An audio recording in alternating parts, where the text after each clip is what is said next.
Gesloten. Ordre du jour, la question du sénateur Mampaka Mankamba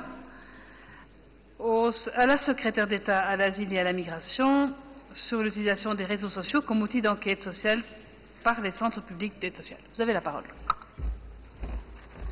Merci Madame la Présidente, Madame la Ministre.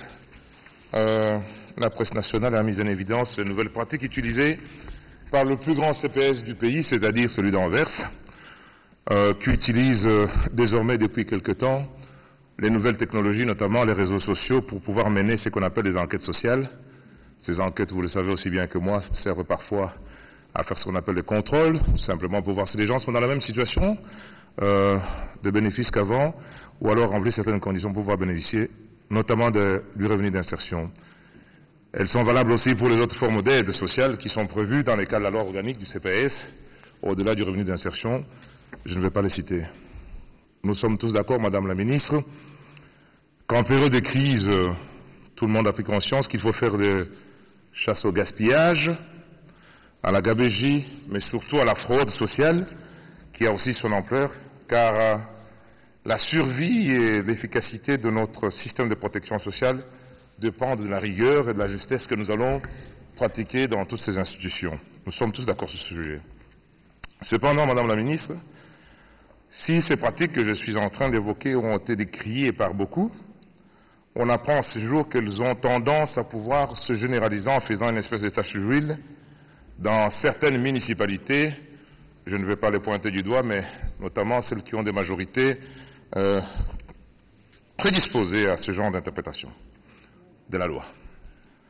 Il est clair que les technologies évoluent de plus en plus et les citoyens, nos concitoyens s'approprient notamment les nouveaux médias sociaux.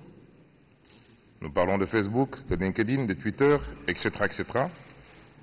Mais cette situation n'a pas été clairement envisagée à l'époque où nos dispositions relatives aux enquêtes sociales et la loi sur l'octroi de l'intégration du revenu d'insertion ont été créées.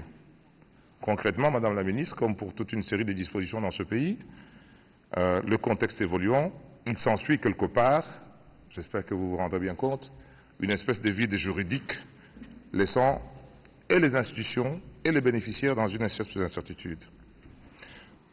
Tout au plus peut-on se reporter au principe général selon lequel l'ingérence dans la vie privée n'est possible que si les informations recherchées sont absolument indispensables pour vérifier les conditions d'octroi de la prestation sociale.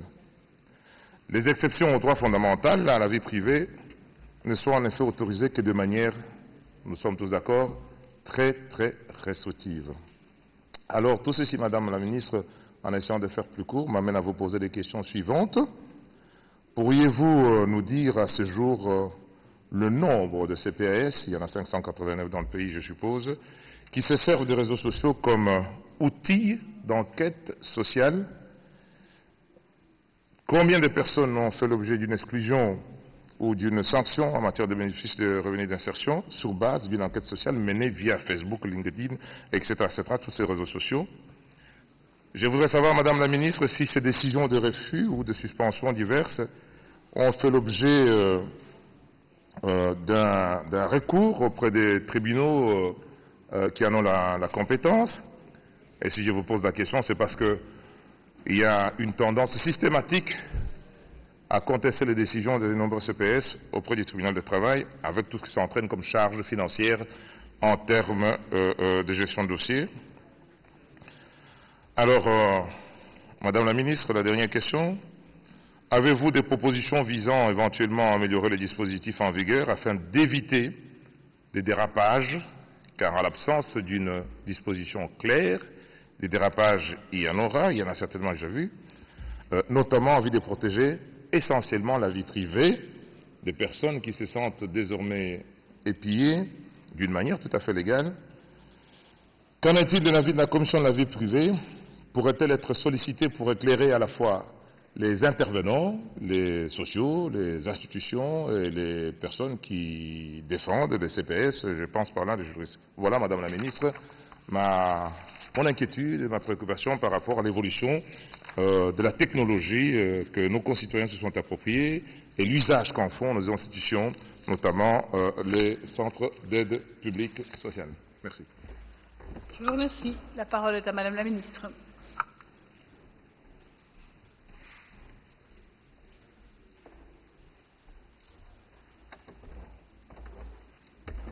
Dank u wel, mevrouw de voorzitter.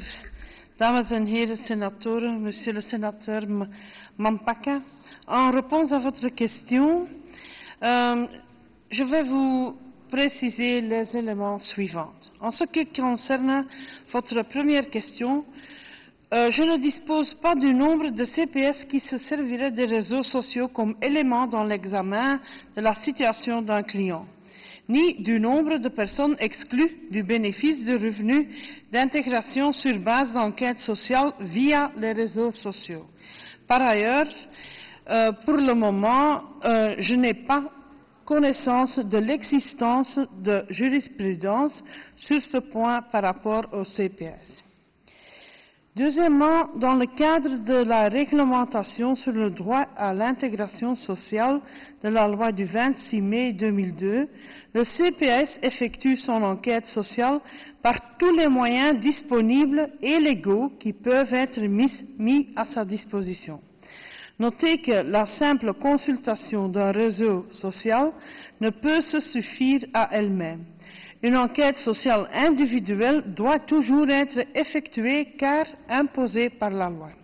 L'enquête sociale doit permettre au centre de récolter des informations nécessaires permettant d'aboutir à un diagnostic précis sur l'existence et l'étendue du besoin d'aide et proposant par les moyens les plus appropriés d'y faire face. Il est à noter que lorsque une personne diffuse un contenu sur un réseau social, elle dispose du choix de déterminer quelle information elle rend accessible et à quel public. Ce que la personne poste sur les réseaux sociaux de manière volontaire en choisissant de la rendre accessible à tout le monde, sans restriction, ne fait plus partie de la sphère de sa vie privée. Et en conséquence, la consultation d'informations rendues volontairement publiques ne constitue pas une atteinte de la vie privée.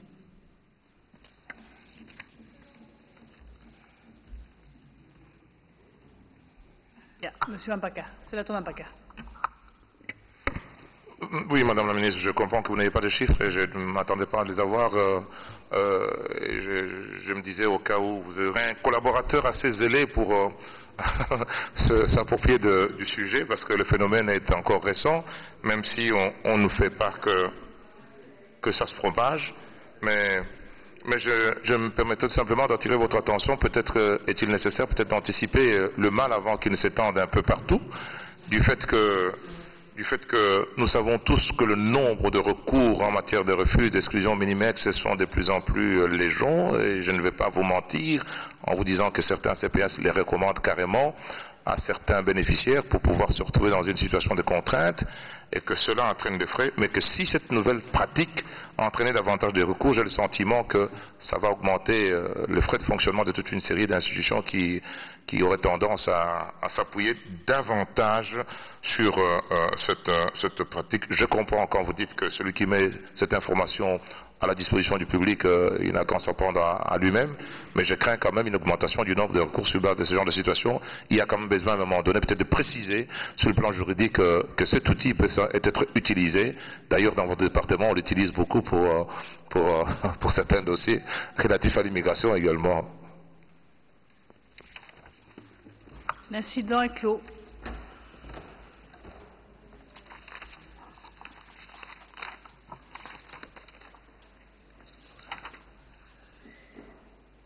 À l'ordre du jour est la question de Madame Thibault à la vice-première ministre et ministre des Affaires sociales sur la planification de l'offre médicale. C'est le ministre Courard qui répondra.